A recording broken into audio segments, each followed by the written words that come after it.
All right, welcome back, everybody. We are here, Four Black Brothers. Four Black Brothers, baby. Yes. You know what it is. All right, today we're going to be talking about something very near and dear to our hearts, and hopefully near and dear to everybody's hearts, something we want to bring attention to. We're going to be talking about police brutality and its effects on the black community in America. Yeah. And you know what? For that matter, worldwide. Today we're going to start off with my main man. Biggs. In the building, baby. What's up, man? It's your boy Anthony Stevens. Please say the Stevens. Come on, man. And your boy Kels. Of course, you know me, Mr. Lee. We about to do the thing down through here. So today, like I said, we're going to talk about police brutality, and I just want to give Big a chance to give me your views on police brutality. Some of my views on police brutality, man, is just one thing is it just got to stop, man. Got to stop. I was in a situation actually over the weekend in Georgia. If I just talk about it real quick, once again, man, I just got pulled over, because of my size. Once again, man, and Georgia, man, it's a different state, different totally thing with mine. And me coming from Florida, we kind of talk different, act different. So going to Georgia, get pulled over, acting cool, no issues. Another cop pulls up. First thing he does is escort me out of my car. That's good. Start talking to me reckless, trying to get me to, get out of character. So I stayed in character, but besides that point, man, he almost gave me a ticket for just basically being black and just being in the state that I'm not from in. So, but for me, man, police brutality, man, it got to stop. It just have to stop. It's sad. I'm with that. I feel like my perspective on police brutality, man, it's like it just seems to be happening a lot to our culture, our people. Blacks, it's like you get pulled over to be black, or you're pulled over because you black. You know what I mean? You say it like that, man, and it's crazy because I just feel like with us, we get pulled over and guns are already drawn, man, and just to lose somebody over shootings and killings of just look, we got our hands in the air, but y'all still shoot, or look, we cooperating, but y'all still shoot. Like I'm just saying, as our team, we don't hate cops. We don't hate cops at all. We just don't like the bad cops, man. And we just need to address this because this has to stop, man. We losing too many brothers and sisters over this, man. So that's my perspective on it, man. Okay. And to be honest, that's what it is. Like it's too much of an unfair disadvantage for our people. Like I shouldn't be nervous when the person who's supposed to protect and serve me is coming to pull me over. I shouldn't get that tense, and it's not just a natural thing. It's because of what we've seen, what we've been exposed to, and man, it's your job is to protect and serve. A lot of them do that, but to the ones who don't, and they go off of assumptions. These assumptions are getting people's kids and family members, loved ones killed, man. And I understand it's a tricky job to actually know if somebody is being sincere, if somebody's trying to pull one over on you, and but you can't move off of assumptions. Yeah. And so. Well said. So I like you guys share the same views. Police brutality in the United States, in Florida, in Orlando, the realm is so large, and we can throw a dart at a map of the United States and pick any city that it lands on. And I'm sure we can find a case of police brutality. So it's a widespread problem. It's something we need to address, which is why we at Four Black Brothers are going to be discussing it today. So having said that, we want to get into this discussion. We would encourage you guys to chime in with your comments, anything you have to say. We're not going to give you guys a long, drawn out like we have done in the past. We're going to limit ourselves to about 30 minutes total, beginning to finish in the broadcast. And we just want to hit all the major points.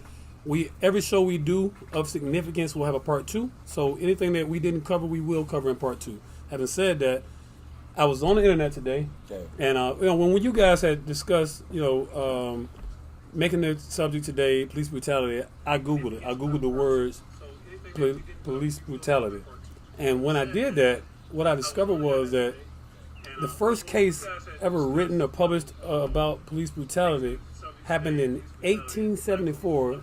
And the words police brutality were used in the Chicago Tribune report that they had written about some guy who had got beaten, mercilessly beaten in Chicago, and that was in 1874. So we fast forward to today, And we got things like Mike Brown. Yeah. We got things like Rolando Castillo. I think his name was right. Rice. Yeah. Castillo, yeah. Oh man, Castillo, right? That's what. So we can sit here and we can name incidents where people have been murdered at the hands of cops. People who were unarmed, people who were innocent. One comes to mind. I read something today about something that happened in Minnesota in 2017 about how this lady called the cops because she heard someone scream. The cop shows up, and here's where it gets crazy. The cop shows up and says that he didn't see anybody screaming, and it's a false call. And they say less than a minute later, the lady who made the call was laying dead of one bullet shot from that cop's gun, and there was no explanation. To this day, his trial starts this month. That happened in 2017, and he's never offered a public explanation as to what happened. Wow. She was unarmed. She had a cell phone in her hand with a sparkly cover. That's the only thing they would tell you. But she was completely unarmed, and she was, in fact, the person who had called the cops. Wow. And you know what? I didn't get a chance to read into it more. I will because it's something I'm interested in. But I can't even tell you if she was black or white. But the fact of the matter is, she's gone. Yeah. Her parents are going to grieve. And, Yeah. and I know we talk about police brutality, but I would be remiss if we didn't mention Trayvon Martin. Now, he wasn't killed by a police officer, but he was killed by someone who aspired to be a police officer. Security guard, wasn't he? Yeah, he was a neighborhood watch, so to speak. Watch, yeah. And the reason I want to bring that up, you guys, is because I want to just say this, and because I know our time is limited today, but I want to say this. Trayvon Martin no longer walks this earth. His mom, his dad, his brother, all those who knew and loved him, they have to live with that fact every day. Every day. The gentleman, and I'm remiss for saying that, the man, I'm saying that as well, the person who took Trayvon's life is free today. And if I'm not mistaken, he is making money because of who he is, because of what he did. Correct. So there's no remorse. He don't feel sad or feel like he was out of line for taking Trayvon's life. And I feel like a lot of cops who do these things, who kill people like that, who use excessive force, because that's what police brutality is. It's the use of excessive force. And so, having said that, I want to open the floor up to you guys and just tell me what, like, first and foremost, we've already established what the problem is. I want to talk solutions. How do you think about that? Can we talk solutions? Yeah, so, I like that. Markel, what do you think would be a viable solution to combat police brutality, excessive force, especially when it comes to people of color?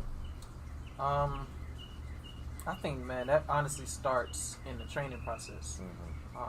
I agree. Yeah. I've talked to people who either are cops or have loved ones that are cops that they're close to, and the training process scares them so much because they put this image, unfortunately, on black people, on African Americans, of us being, this is what a thug. They don't say, all black people are thugs, but this is what a thug looks like. And it's a black guy. And it's usually black guy, yeah. That's what I've been told. I've never been to the police academy, but I think it starts in the training process and training these guys not just how to shoot and hold a gun, but to be mentally prepared for situations where it's unusual.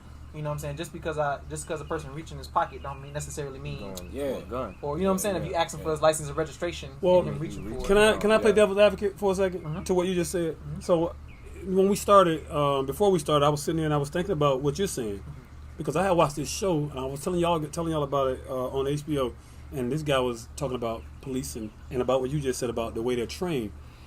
And you're right. Like you say, you're not a cop, you know everything, but there have been many examples on the internet where they'll show cops using black people's faces as their target practice. Yep. And so I want to say this.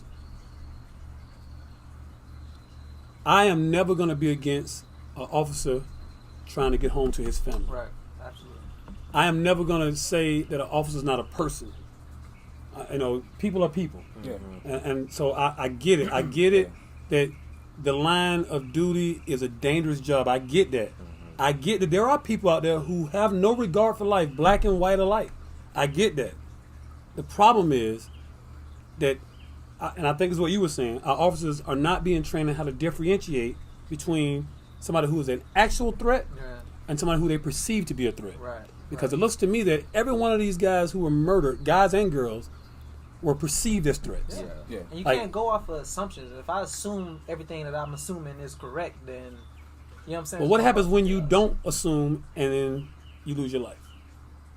Because that's what the cop's gonna say. Like, what happens when I stop assuming and then now I'm a victim? Right. So tell me, and I'm opposed to all three of you. How do we differentiate? How do we train? How do officers get trained to differentiate between when something is a threat and when it isn't a threat? I don't think you have to necessarily aim for somebody's vital organs. You know what I'm saying? When I like that. I understand, like, okay, you just reaching in your pocket, and I told you put your hands on your head, and you reach in your pocket, talking about you getting your ID. Shoot him in the arm. You ain't do what I said do.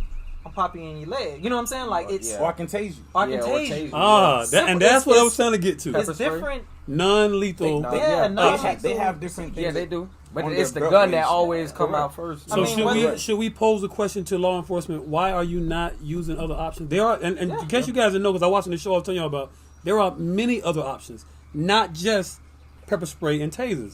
That I was watching this show, and up in one of these states up north, they've created this goo. No kidding, it's a goo gun. They aim it at your legs and it makes you immobile. If they catch your arms, I'll show you the show. What? If you catch your arms, you immobile. Yeah. You know, like, so there are other options, and that's not really a practical thing. But I have a question. Go for it. How many times have you seen mass murders by a different culture, and the person still don't get nothing? Mm-hmm. Like, they get escorted out. Yeah.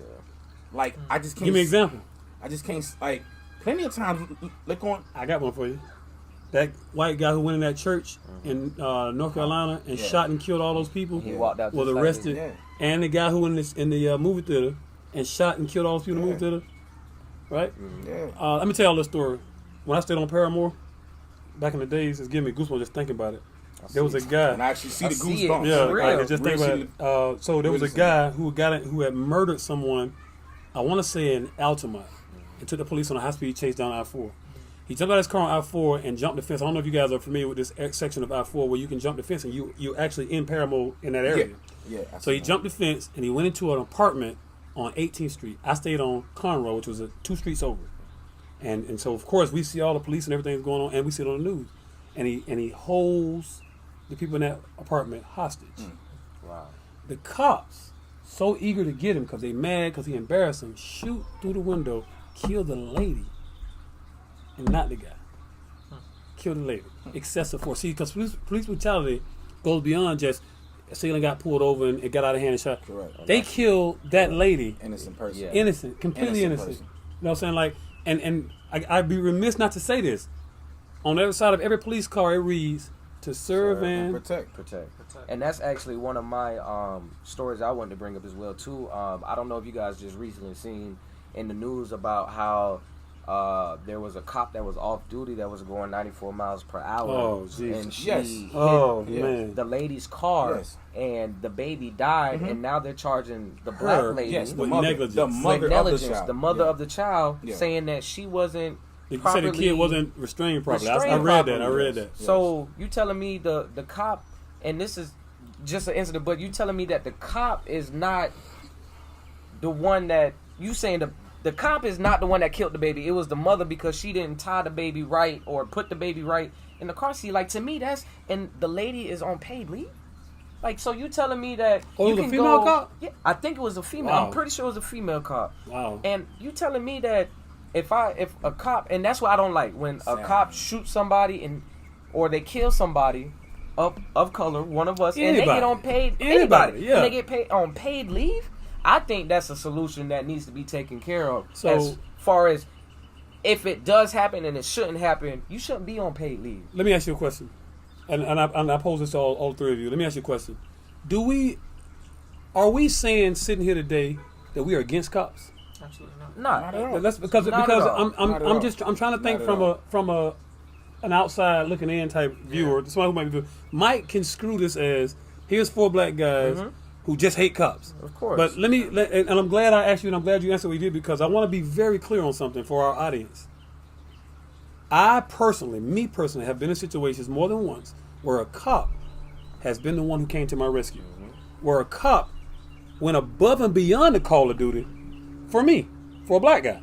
So, and the reason I'm saying it because I need you to understand that I am not against all cops, not even close. None of us. And I understand, and I do speak for the 4 black brothers.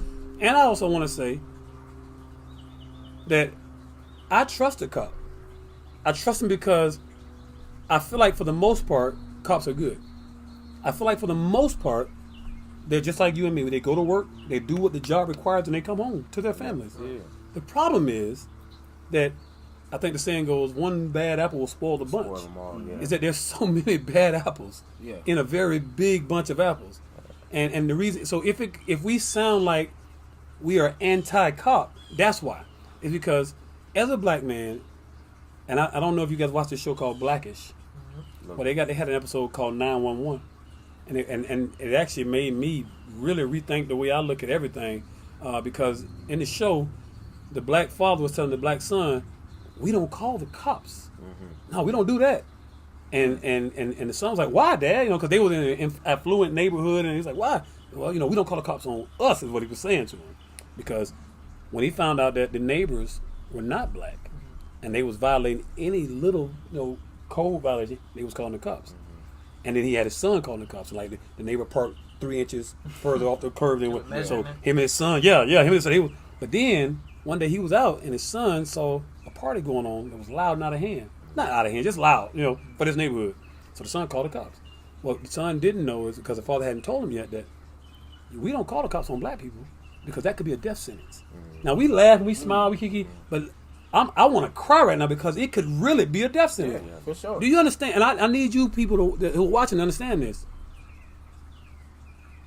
There's been a trend lately of white ladies, they call them, and who like to call the police on black people for the least little thing. Yeah.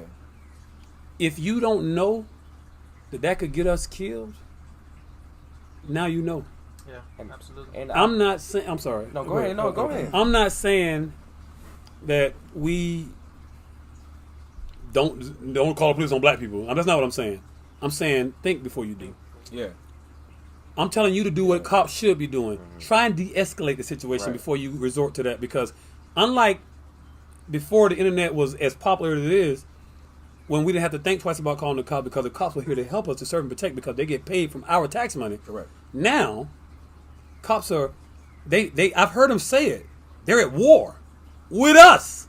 They're at war with Big because he big. They're at war with me because I got gold teeth, dreads, and a beard. Yeah. They're at war with you because you got dreads. They're at war with you because you're black. Yeah. And that's a problem. And here's the problem. We're not at war. You know what I'm saying? Oh, man. We're not. We are fighting to survive. And it's Yes, we true, are. man, because Yes, it's we are. like we Yes, we also it's crazy how I think we kind of talked about this last time. It's like now that as parents, I know you guys might have that sex talk, but we also have to have that police talk as well too. Oh, yeah. You know what I'm saying? Oh, What yeah. if man. you get pulled over, what do you have to do? Tell us, man, what we Hands have to on the do. wheel. You know what I'm 10 saying? and 2. 10 and 2. Turn your radio down. Turn your radio down. Car off. Car off. And to be honest, the only reason why I'm gonna cut them off is because you first listen to the cop. Because I'm not gonna tell you to move. Say it again, boss. You first listen I was to gonna the say cop. this. Thank you. Do not move in the car. Being my size, do not move. And you not tell move. them why Listen you to him. don't move. B. Tell them why you don't move. Why do you wait for the cop to give you an order? It's your life, my opinion. Because it's your life, man. It's your life. Let me ask you something, because boy, Rolando, you guys remember the situation?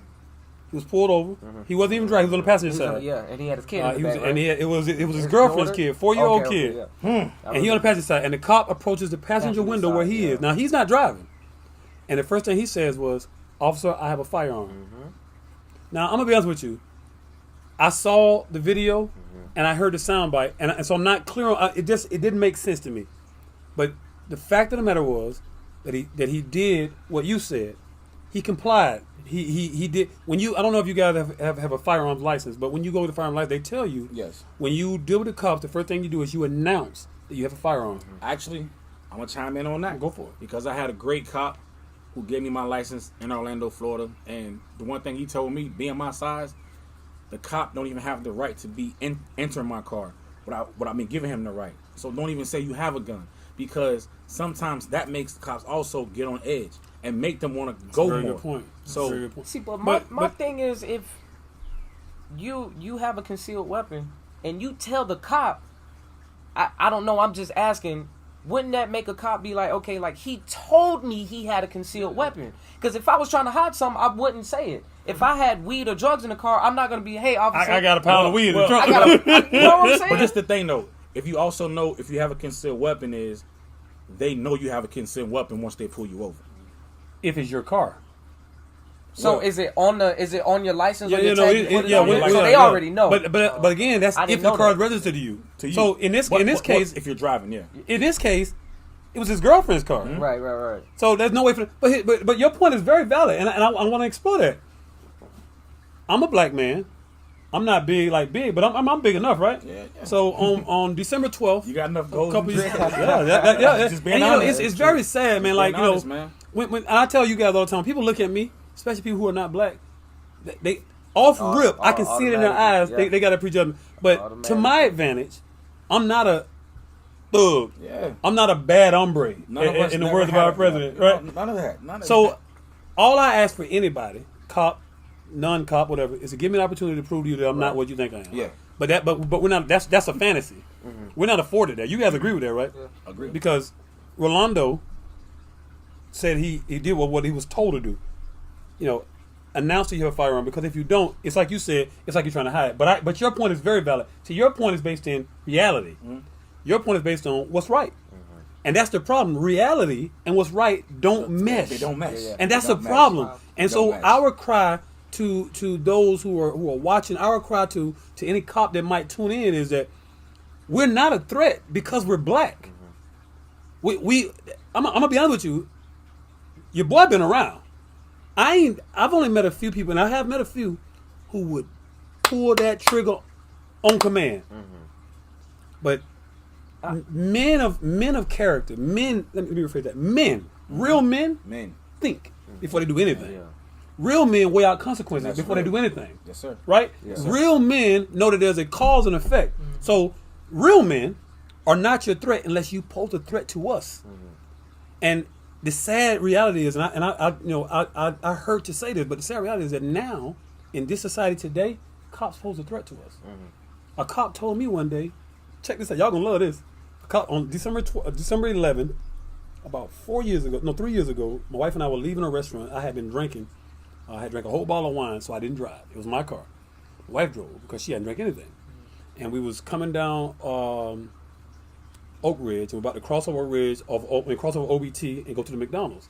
As we crossed over OBT to turn into the McDonald's, a cop with his lights flaring went around us and went on in front of us and went up to the McDonald's, and we pulled on in behind him, and his car had stopped right there, and so we pulled up right behind his car, and as we stopped and waited to see what was going on, because we was going to get something to eat for my son, we saw the cop coming back to his car. So I out the window, I said, "Hey, is everything okay?" Just like that, is everything okay? He looked me in the eye like you look at me right now, and turned his head and walked like he didn't hear me. So I said to my wife, "Fuck him, let's go get in the drive-thru." That's what I said. I'm just being honest. We pull around the drive-thru, and while we in the drive-thru, before we can make our order, lights behind us. The cop got in his car, and he's pulling us in the drive-thru. Wait, it gets better. He gets out of his car, comes to the passenger side, not to my wife who's driving, comes to my side, and asks me for my ID. Now I told you I had been drinking, and this is not my character. Like you said, I comply. That's what I do. But in my defense, I had been drinking, and I was upset. I'm a black man being harassed, and that's how I saw it. I'm in the drive-thru, you pulling me over, and you come to the passenger side, and he said, "You have any ID?" I say, "For what? I'm not even driving." That's exactly what I said. "Sir, do you have any ID?"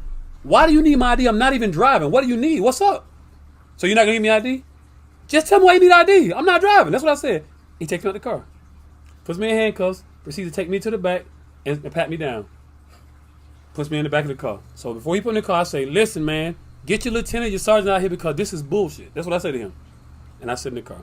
They go back up, they talk to my wife, get her license, registration, and he tells my wife that he pulled her over because the tag light was out. Which you never even seen. Even if it's legit, why am I in the back seat? Even the tag, it turns out. Listen, in all honesty, the tag light was out. It was. Why am I in the back seat though? I wasn't driving. So having said that, sergeant comes along, and I see them back there. They behind the police car. They talking. I can hear them, but I can't really make what they're saying. They talking. And finally, after like 20 minutes, I'm sitting in the back seat in the handcuffs. Y'all, you ever been there? This is not a comfortable position at all. And my wife's up there losing her mind because we watch the news. What y'all thought was gonna happen? What you think my wife was thinking? Yeah. What you think I was thinking? Because at that point, when I'm in the car, I'm sober as hell. That whole bottle of wine was away because I'm sober. So anyway, sergeant comes around, open the door, gets me out, and he says to me, I say, "Man, this some bullshit." He says to me, "Well, you know how it is." And he passed the side of his car. When you drive one of these, you a target. That's what he said to me. The white cop looked at me in my eyes and said, "You know how it is when you drive one of these," referring to his police car. "You a target." And I say, "Man, I'm a black man. I'm a target." Like I can't argue with that. If you see to tell me that I should keep my cool and something along those lines, but I was like, huh? So anyway, he has the officer come around and take out the handcuffs, and the officer apologized and say, we both should have kept it. So he wouldn't accept that it was all on him. We both had to keep our cool. Now I'll be honest with you. If you know me, and a lot of you who are watching do, you know that I'm not one to fight. I will debate with the best of them. That's what I love to do. But I'm not going to argue. I don't do ignorance. I just don't. I don't like it. I'm not a fan of it. Yeah. But this man said to me, a cop said to me, "When you drive one of these, you're a target." So that told me that they really think that we at war. They really think that when we see them, we plot on how to take them out. Have you ever plotted on how to take a cop out? Nah, man. Have you? Nope. How about you? What? Plotted on how to take a cop out? No way. Let me broaden a little bit. Have you ever plotted on how to take anybody out? Nah. Nope. So we're not at war then. So I say this. I am a black man in America. And what that means is that I am on an endangered species list. Not because my brother's going to kill me. Not because some random white guy will come in the building and kill me. Yeah. But because cops see me and they have the authority to take me out if they feel threatened by my being. Not by my hands, not by my mouth, by my being, by me being a black man in America. Yeah. I pose a threat, and that's a problem. So in the beginning of this broadcast, we asked, the question was, how do we fix it? You had a great suggestion. Let's train them better. So I think we should before we wrap up, I think the last 2 minutes, everybody should get on how we should fix it as a business. That's how you want to wrap it up? Yeah. That sounds good? I think so. Can I go first? Right on. So we're talking, I got 2 minutes to tell you how I think we should change it. I think we should start over. I think that all cops should have to start over. You said it very best. They are putting these images in their head subliminally, having a black person dressed up in urban wear, putting some gold chains on them, and saying, "This is your thug." But I work really hard on a legitimate job. I pay mortgage in this place, in this house. I put gas in my car. I take my kids to and from school. I love my wife. Nothing about me is thug. If I look like a thug, it's because somebody told you that's what a thug look like. Because a real thug ain't gonna let you know he a thug. I mean, in the sense that we talk about it. So my answer, and a real thug doesn't have a color. no, he don't. Because if that. I'm not mistaken, the first thugs were gangsters. Yeah. Italian gangsters. And they was far from being black. They don't like us either. You know what I'm saying? But they were Italian gangsters. So my whole point to you is, or to the world in my little 2-minute wrap up, and I got 1 minute left, is to say that we need to start over. Our police force needs to start over.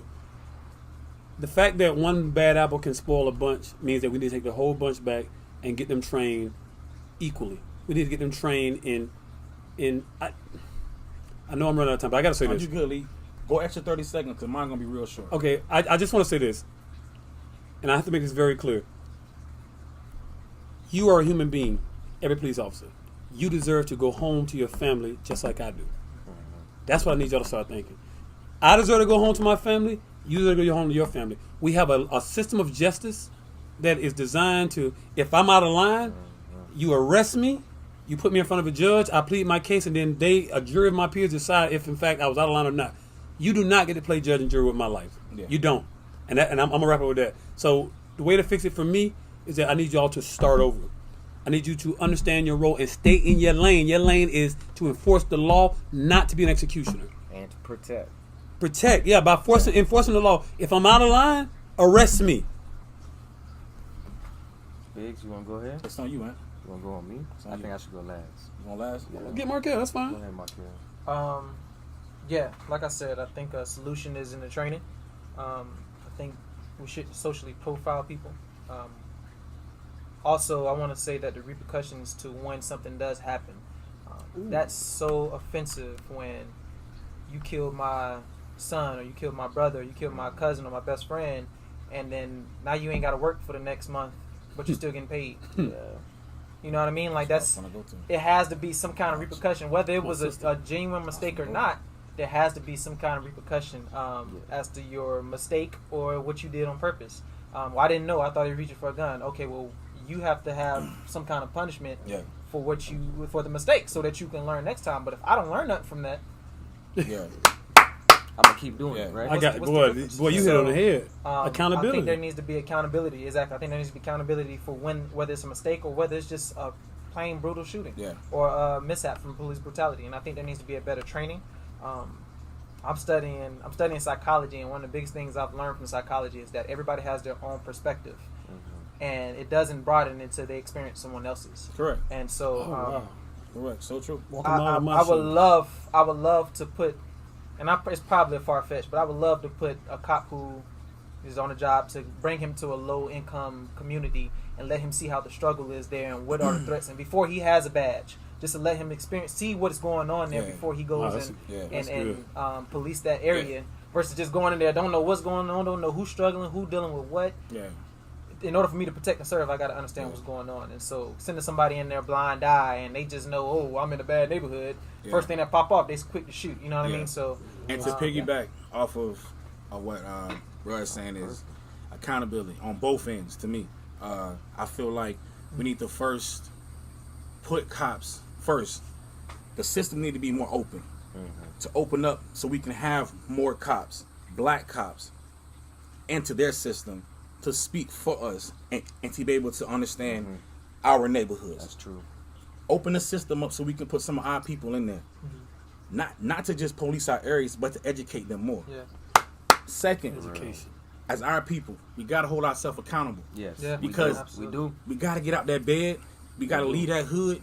We got to go vote. Yeah, we do. We got to make moves to get these people out. It's accountability on both ends, my opinion. But it takes us to also do work. And to me, that work is to get out that hood, go down to them city halls, go out there to make ourselves heard. We have to. Because if we don't do that, we're wasting our time. That's just my opinion, though. My opinion. Now, I'm gonna go ahead and end it off. Mine might be a little bit over, but I just want to say first off that if you guys don't notice, that's why we do video. You guys see the passion in everybody's voice on the way they're talking, because this really hits home for us, man. This is life or death situation, man, and it's crazy because like I agree with every one of y'all.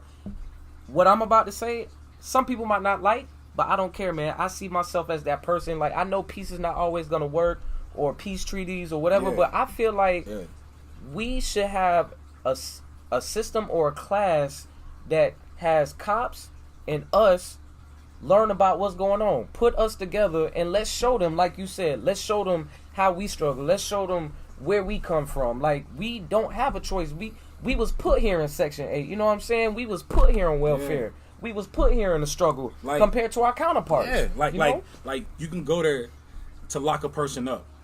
Why not lock that person up and go visit that person in jail to see why they was locked up?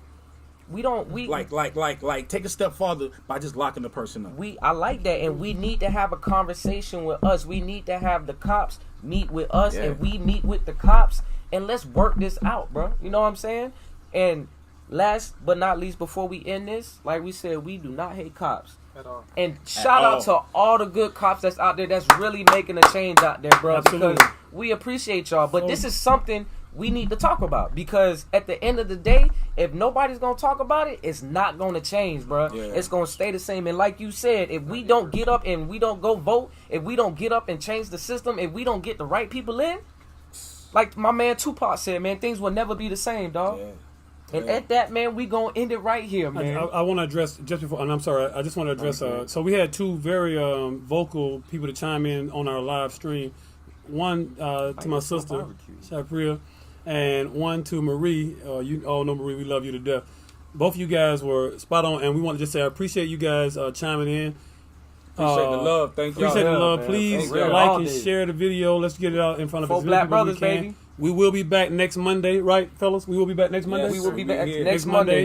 With a new subject. I think we're gonna do part 2. Yeah. So, part 2 to this Can subject. I explain? Absolutely, please So what we want to do, and like I said, we giving our feedback. We're giving our perspective on this subject. So our part 2, we're trying to get a cop to come on here so we could talk about these things, get their So perspective if on you why know they do one stuff. who's willing to come and sit down and be here with us, we are willing. Look, Doesn't matter the race. yeah, it none doesn't of make that. it makes None no of that. difference to us whatsoever. Right. We just want to be fair, and we want to give everybody a fair shake. So if we can have someone who represents law enforcement to come in and say their piece, maybe give us an understanding that we don't have. understand. Yeah. Right. None of us are above being corrected. But the fact of the matter is, and if it's okay with you guys, I will close with this. The fact of the matter is, the sheer number of people, black and otherwise, but mainly people of color, who suffer at the hands of cops, bad cops, who suffer at the hands of cops, because let's just be real for a second. Sometimes they're just nervous. Yeah. So who suffer at the hands of cops who are poorly trained. And I would be a fool to believe that every cop who has killed an unarmed black man felt no remorse. Yeah.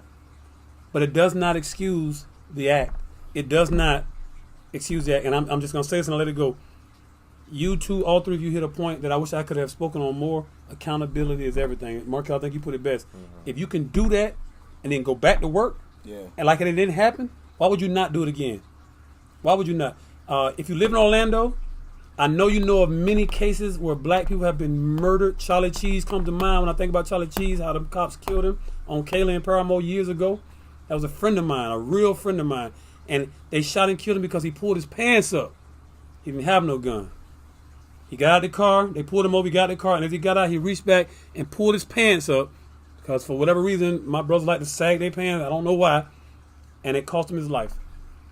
And that's where my passion comes from.